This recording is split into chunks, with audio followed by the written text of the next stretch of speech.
Assalamualaikum warahmatullahi wabarakatuh. Alhamdulillah, Allah Ta'ala masih lagi memberikan kita kesempatan untuk menghabiskan sisa-sisa usia yang ada pada hari ini, dan kita ingin memanfaatkannya untuk melakukan amal-amal soleh. Mudah-mudahan kita pulang kepada Allah dengan bekalan amalan yang mencukupi dan membahagiakan akhirat kita.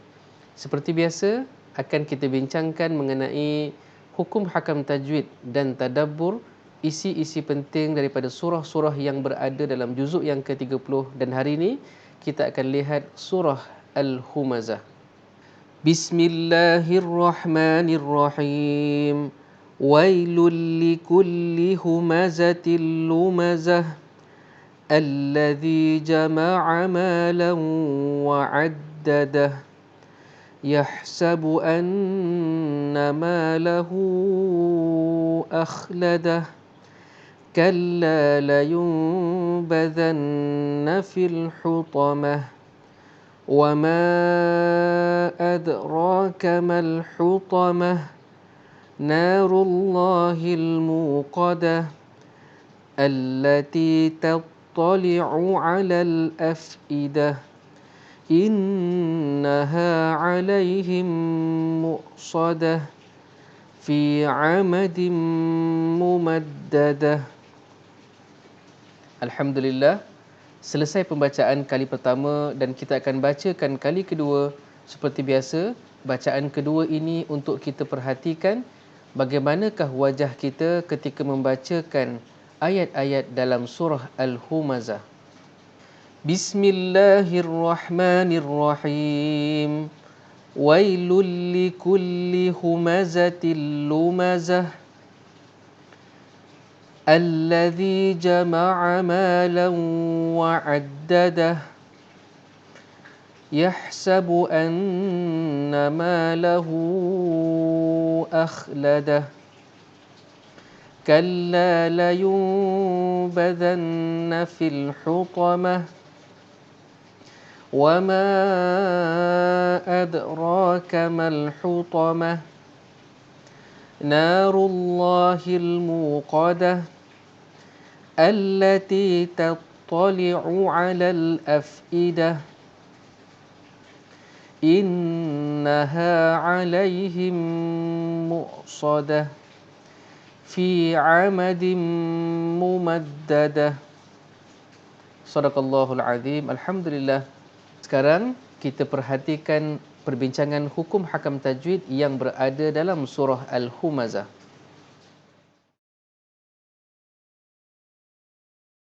Ayat pertama, wailul likulli humazatil lumazah. Kalau kita perhatikan di sini, adanya tanwin yang diwarnakan dengan warna kelabu, ataupun bagi Quran yang tidak ada warna, kita lihat tanwin ini ditulis dengan nombor 99.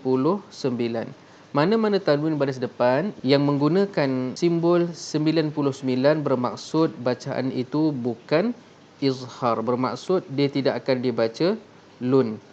Dia tidak akan dibaca dengan bunyi nun. Sebaliknya, kita lihat siapakah huruf yang berada selepas tanwin ini. Selepas tanwin ini ialah huruf lam.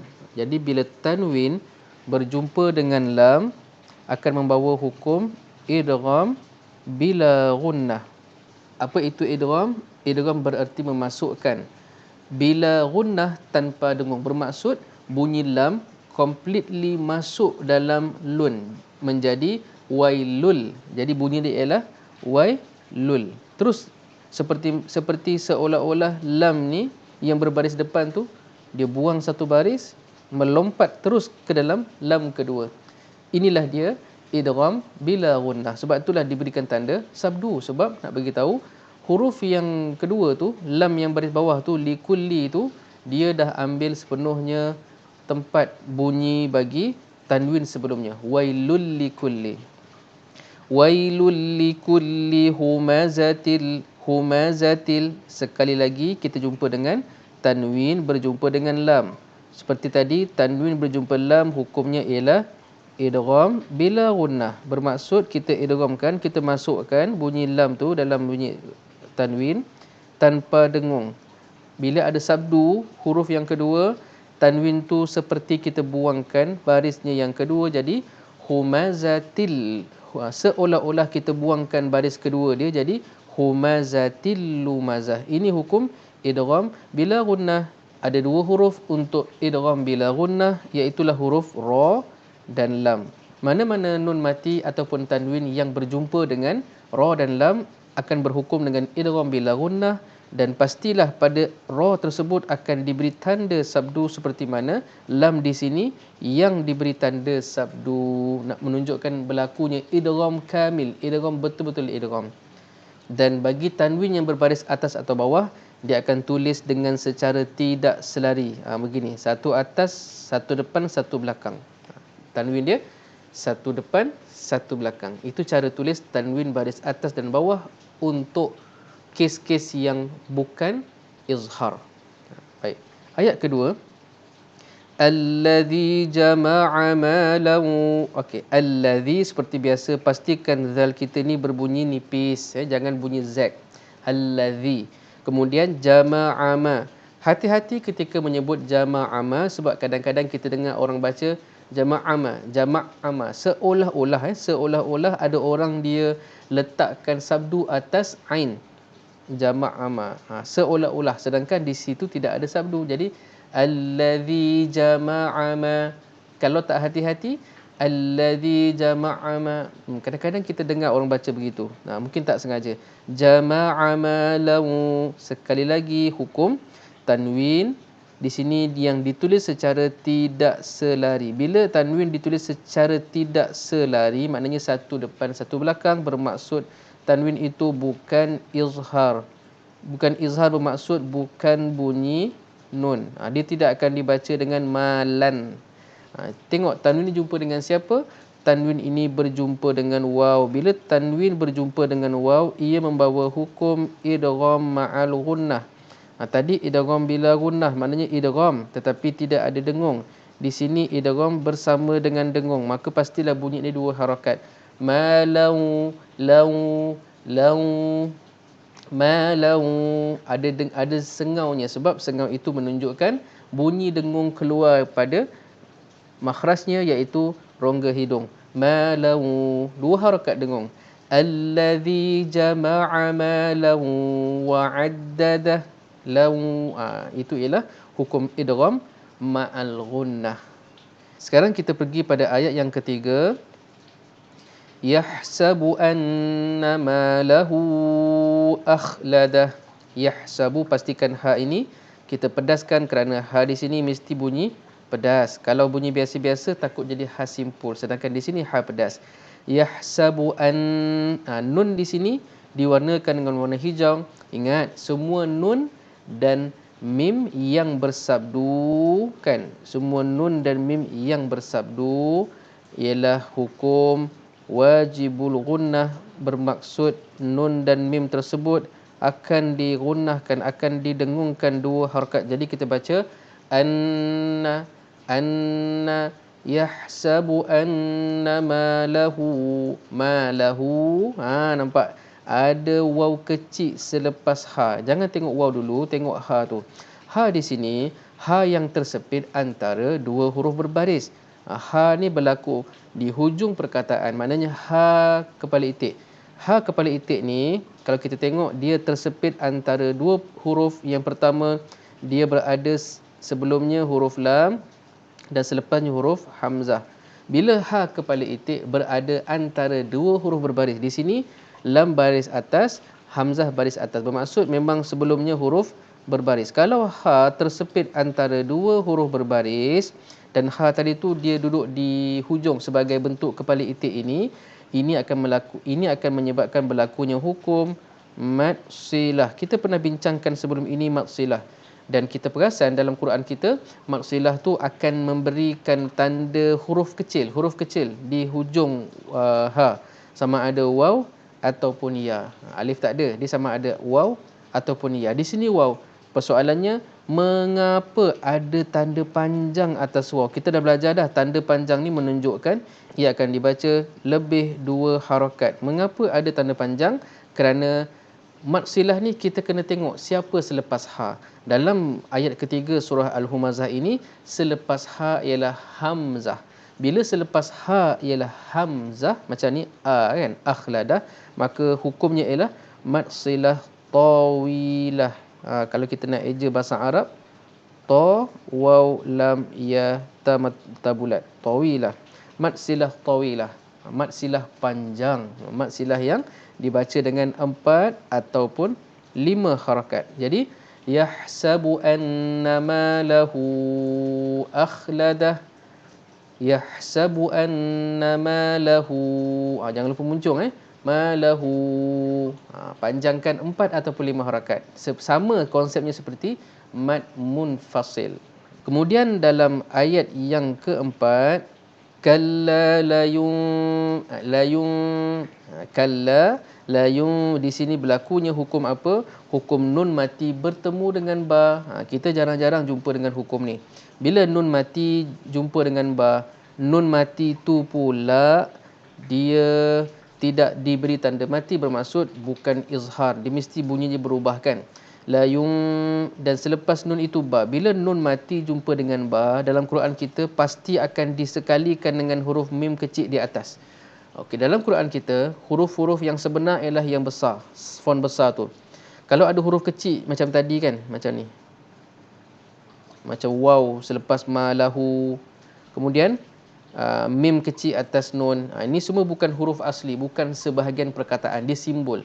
Jadi kalau nun mati bertemu dengan ba dan di atas nun mati itu dia berikan mim kecil, sah-sahlah itu hukum iqlab. Hukum iqlab ni apa dia?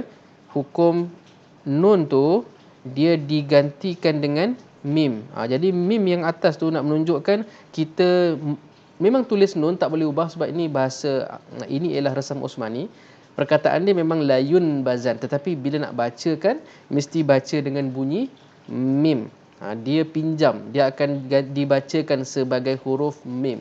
Jadi mim mati jumpa ba. Asalnya nun mati jumpa ba, tapi sebab hukum iqlab bunyinya ialah bunyi mim mati jumpa ba. Sebab itulah iqlab dan ikhfa syafawi ni benda yang sama, cuma iqlab ni mim tu mim pinjaman. Mim tu dia pinjam saja. Ambil dia punya sifat mim, huruf mim tu dibawa kepada nun, dan ikhfa syafawi memang betul-betul mim. Jadi bagaimana nak bunyikan dia? Bunyi dia ialah layung. Okey, layung, bibir kita yang atas menyentuh yang bawah. Itu cara pertama. Cara kedua iqlab ialah bibir kita menyentuh tetapi ada ruang yang sangat-sangat halus yang memisahkan antara bibir atas dan bawah, seolah-olah ada sehelai kertas yang berada antara bibir atas dan bibir bawah. Ini dua cara membunyikan iqlab. Jadi bunyi dia layung, layung, layung, kalla layung. Jangan kemam, jangan kita rapatkan betul-betul bibir atas dan bawah, nanti tak jadi iqlab. Layung, itu kalau tak boleh. Dia ialah ringan saja. Dia menyentuh tetapi sangat-sangat ringan. Sama ada kita nak gunakan cara pertama, sentuh sikit, ataupun sentuh tetapi ada hampir-hampir sentuh, seperti ada sehelai kertas antara bibir atas dan bibir bawah. Layung badan, badan, nun bersabdu yang diwarnakan dengan warna hijau seperti tadi, namanya ialah hukum wajibul gunnah. Tak perlu lihat siapa sebelum siapa selepas. Memang kalau nun dan mim bersabdu memang dengung pun. Jadi jangan risau. Nama dia wajibul gunnah. La yunbadanna fil hutamah. Kemudian ayat yang kelima, wama, ada alif yang berwarna merah. Bila alif ataupun huruf mad berwarna merah dalam mushaf tajwid, bermaksud berlakunya hukum mad yang panjang. Tambahan pula ada simbol ini. Simbol ini menunjukkan mad yang lebih 2 harakat. Tengok siapa selepas dia. Selepas alif ialah huruf hamzah. Bila huruf mad bertemu dengan hamzah dalam 2 perkataan, membawa hukum mad munfasil ataupun dipanggil sebagai mad jaiz munfasil. Ada orang panggil mad jaiz, tak ada masalah. Baik, macam mana saya tahu dia 2 perkataan? Hamzah tu dia ada tiang. Hamzah tu bukan atas lantai. Ini lantai. Hamzah tu ada alif baru letak hamzah. Kalau begitulah rupa hamzahnya, kebiasaan. Bukan semua tempat kebiasaannya. Hamzah tu ialah awal perkataan kedua. Bermaksud mat, huruf mat alif tadi wama dengan adra tu bukan sama perkataan. Huruf mat dalam perkataan pertama, huruf hamzah dalam perkataan kedua. Kalau berlaku dalam dua perkataan, ia dipanggil sebagai mat jaiz munfasil yang dibaca dengan kadar 4 ataupun 5 harakat. Wama dal tu dah diwarnakan dengan warna biru cair, bermaksud di sini ialah qalqalah. Qalqalah apa? Qalqalah surah. Kenapa qalqalah kecil? Kerana dia berada di tengah-tengah bacaan, bukan di hujung bacaan. Maka ada sikit saja.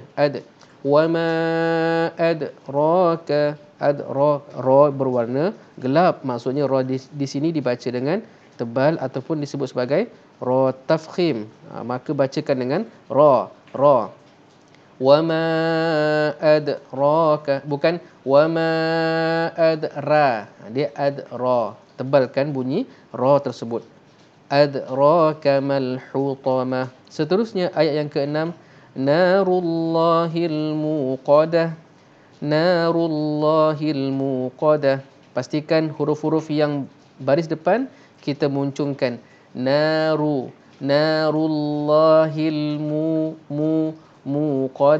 muqadah. Seterusnya ayat yang ke-7, allati tattali'u 'alal afidah. Di sini berlakunya cabaran untuk menyebutkan huruf yang nipis jumpa tebal. Memang dalam Quran kalau huruf nipis jumpa tebal dan makhraj mereka dekat-dekat memang agak mencabar untuk disebut seperti ini. Allati nampak mula-mula ta kan? Mula ta, lepas tu ta. Ta nipis, ta tebal. Jadi pastikan bunyi ta nipis dulu. Kita kena perdengarkan kenipisan ta sebelum memperdengarkan ketebalan ta. Jadi ta macam T-A-U-T. Ta. Jangan baca T-O-T. Kadang-kadang ada orang baca allati tattali'u. Kalau baca tattali'u, dia seolah-olah menukarkan ta kepada ta. Sebab sabdu tu dua huruf kan? Sebenarnya sabdu tu dua huruf, ta mati dan ta baris atas. Jadi jangan baca allati tattali'u. Kita dah buang seolah-olah kita buang sabdu dia. Kemudian jangan baca tebal pula. Allati tattali'u. Bacakan ta berbaris atas tu dengan nipis. Allati jadi kita kena ada sedikit kelembutan pada mulut untuk sebutkan tau. Allati tattali'u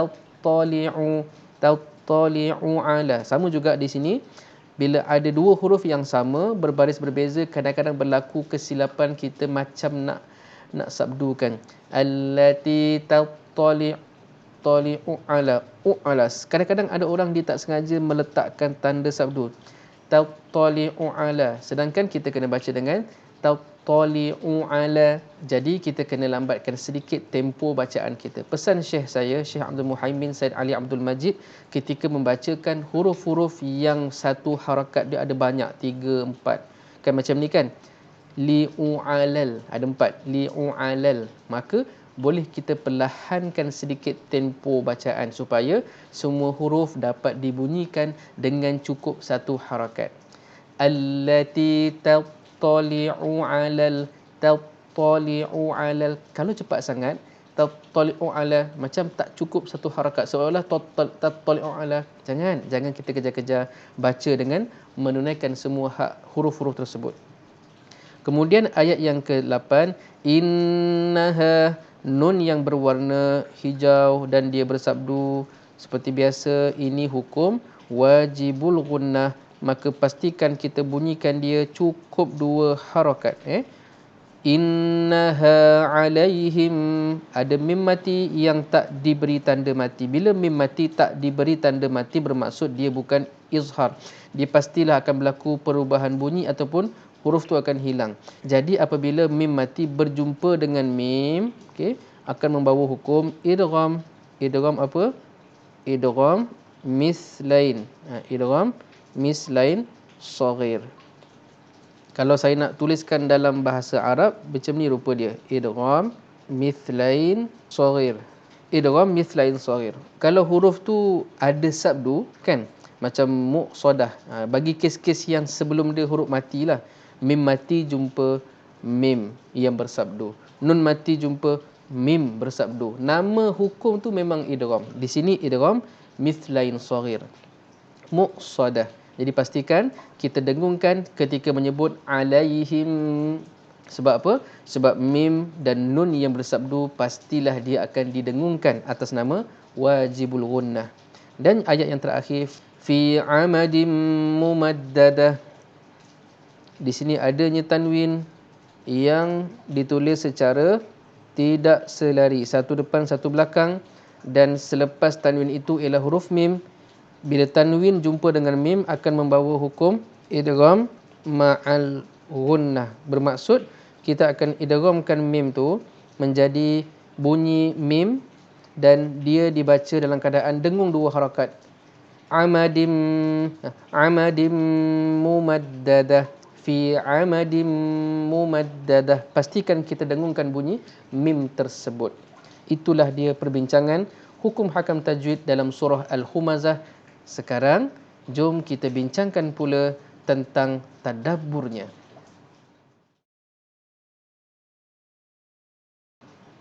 Kita mulakan dengan melihat terjemahan bagi surah Al-Humazah. Wailul likulli humazatil lumazah. Kecelakaan besar bagi setiap pencaci lagi pengeji. Allazi jama'a malan wa 'addadah. Yang mengumpulkan harta dan berulang-ulang menghitung kekayaannya. Yahsabu anna malahu akhladah. Dia menyangka bahawa hartanya itu dapat mengekalkannya dalam dunia ini. Kalla, tidak. La yumbadhanna fil hutamah. Sesungguhnya dia akan dicampakkan ke dalam hutamah. Wa ma adraka mal hutamah. Dan apa jalannya engkau dapat mengetahui apa itu al-hutamah? Narullahil muqadah. Al-hutamah itu ialah api Allah yang dinyalakan dengan perintahnya. Allati tattali'u 'alal afidah, yang nyalaan itu naik menjulang hingga ke hati manusia. Innaha 'alaihim muqsadah. Sesungguhnya api neraka itu ditutup rapat atas mereka. Fi 'amadim mumaddadah, sedangkan mereka terikat di situ pada batang-batang palang yang melintang panjang. Sekali kita baca surah ini, kita dapat faham bahawasanya ada dua sifat utama yang Allah Ta'ala highlightkan dalam surah Al-Hutamah. Yang pertama berkenaan dengan orang-orang yang ada kejahatan lidah, yang suka mengumpat, yang suka mengeji, yang menyakitkan hati orang dengan lidah ataupun perbuatan mereka, yang mana kedua-dua ini disebut sebagai humazah, lumazah. Kejahatan orang yang lidahnya sangat jahat, yang suka mengumpat orang dan suka mengeji orang. Yang kedua, sifat buruk yang Allah Ta'ala highlight ialah tentang sifat jama'a malan wa'addadahu. Jama'a ni ialah kumpul. Mal tu harta dunia lah. Yang mengumpul harta dunia, kemudian wa'addadahu, menghitung-hitung. Kita bukan tak boleh kira duit. Menghitung ni maksudnya hidup dia difokuskan kepada mengira berapa kekayaan yang dia ada, merancang berapa kaya yang dia nak akan dapat lagi. Bahkan sifat ini ditambah lagi dengan dia sangka harta-harta yang dia telah kumpul, yang telah dia bina selama ini akan dapat menyelamatkan dia daripada kematian, akan dapat kekalkan dia untuk hidup di atas muka bumi Allah. Kalau kita tengok tafsir Ibn Kathir, surah Al-Humazah ini tafsirannya tidak panjang, cuma dua perenggan besar sahaja. Dikatakan di sini al-hammas bil qaul wal lammas bil fi'li. Pandangan ulama tafsir dikatakan beza antara al-hammas ataupun al-humazah dengan al-lumazah ialah yang pertama perbuatan dengan ucapan, dengan lidah, sedangkan al-lumazah tu perbuatan dengan tangan. Perbuatan apa? Perbuatan mengumpat, menghina orang, menjatuhkan orang lain. Bermaksud dia menjatuhkan orang-orang lain dengan lisan dan perbuatannya. Sebab itulah kalau kita buka tafsir Ibn Kathir, agak panjang perbahasannya. Kalau kita perhatikan di sini disebut oleh Ar-Rabi' bin Anas, Al-Humazah ini ialah mengejek di hadapan. Mana mengejek orang depan-depan. Sedangkan Al-Lumazah min khalfihi. Sedangkan Al-Humazah di belakang. Humazatil lumazah ini tentang perbuatan menghina, menjatuhkan, menjelekkan orang lain. Ada banyak tafsiran yang kita bincang pertama tadi, sebahagiannya dibuat dengan tangan ataupun perbuatan, sedangkan yang lain dengan lisan. Sebab itulah diterjemahkan humazatil lumazah ini dengan pengumpat dan pengeji.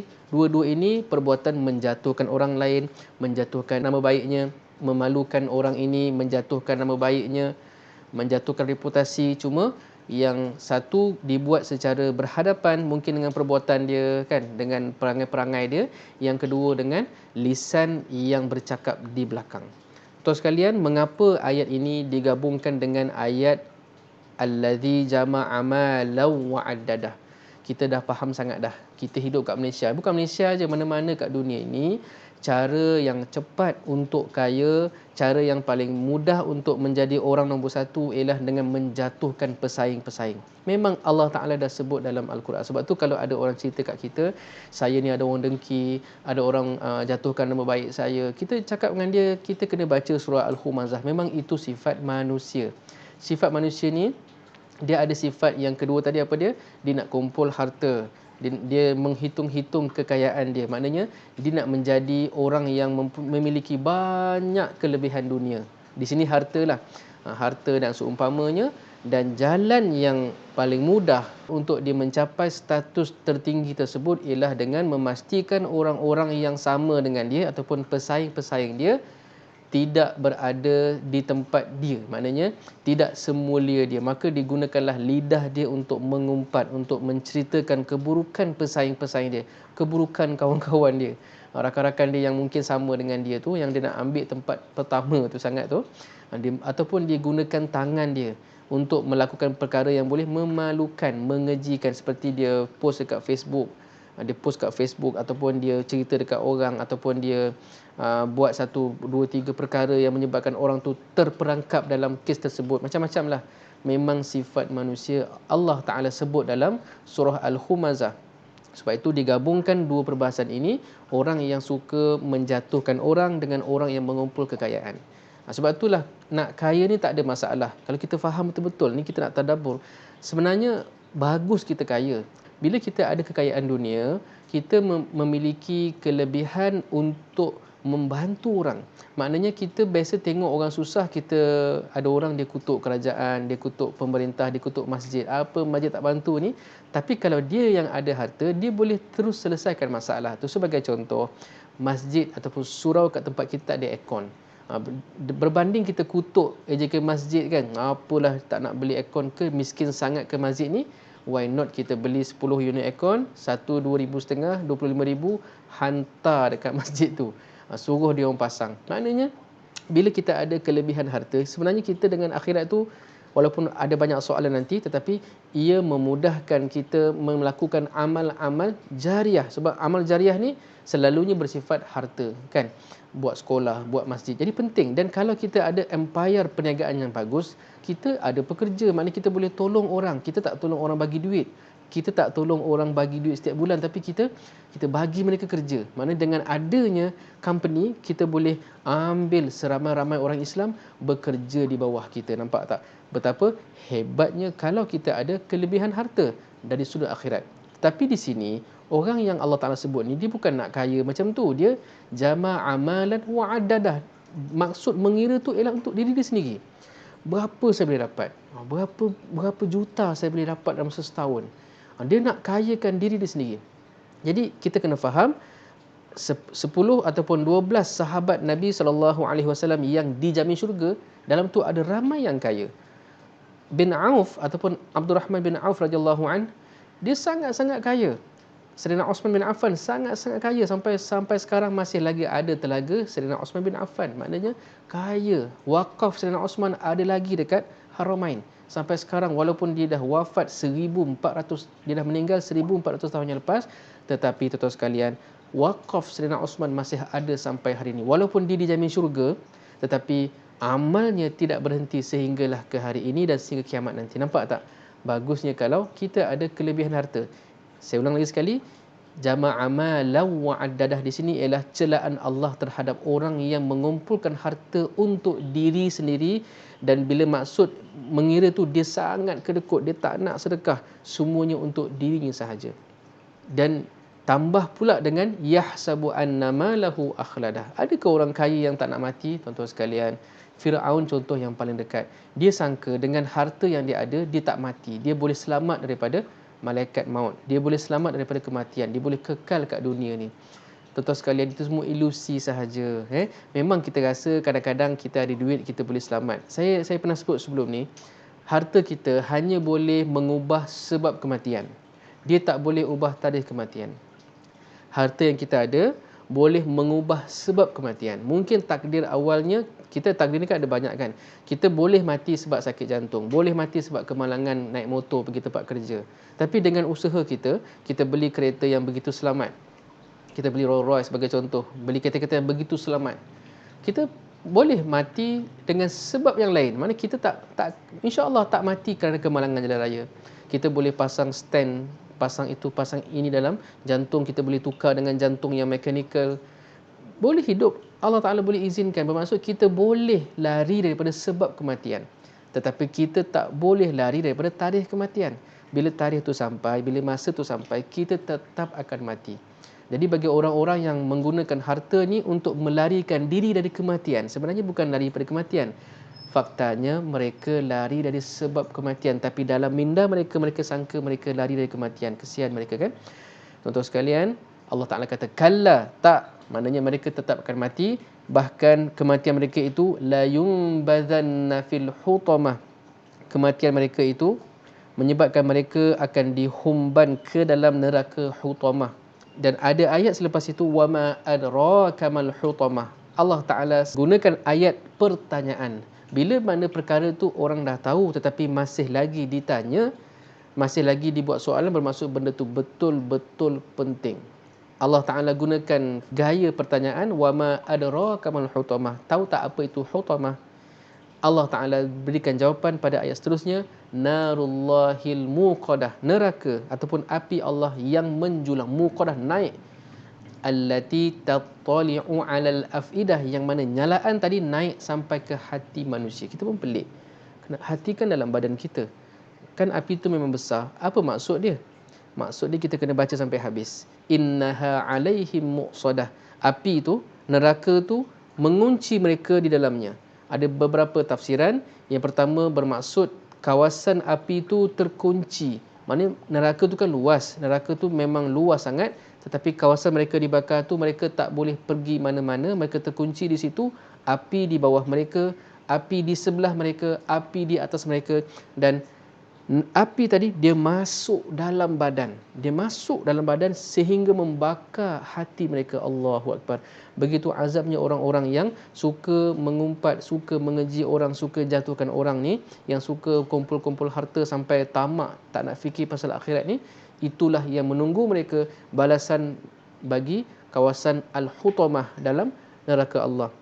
Tuan-tuan sekalian, kemudian Allah Ta'ala sebut, innaha alaihim muqsadah, ditutup rapat ke atas mereka. Kalau buka tafsir Ibn Kathir disebut di sini, kawasan itu telah dikunci serapat-rapatnya. Mereka macam tak boleh bergerak daripada kawasan tersebut, dibakar dalam keadaan tak boleh bergerak langsung.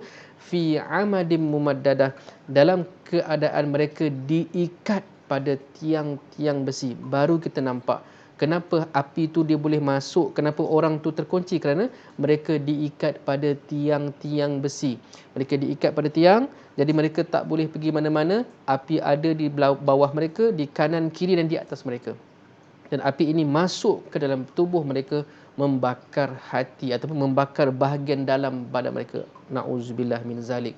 Begitu dahsyatnya balasan Allah kepada orang-orang yang suka mengumpat, mengeji dan mengumpulkan harta secara tamak dan pentingkan diri ini. Itulah balasan yang disediakan oleh Allah buat mereka di akhirat kelak. Tak berbaloi kita gunakan lidah yang tak bertulang ni, kita jatuhkan orang, kita malukan orang lain.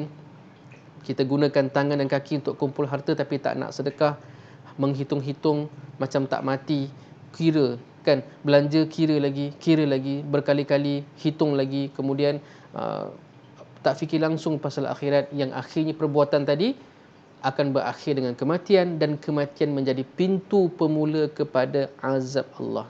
Kalau kita buka dalam tafsir Ibn Kathir, ayat terakhir itu juga ditafsirkan dengan tafsiran bahawasanya bukanlah diikat pada tiang semata-mata, mereka tidak diikat pada tiang, tetapi kawasan dibakar itu dikunci dengan palang-palang besi yang sangat besar, sedangkan di leher mereka adanya rantai yang sangat panjang. Tuan sekalian, semua ahli neraka Allah memang akan dirantai, dibelenggu pada lehernya.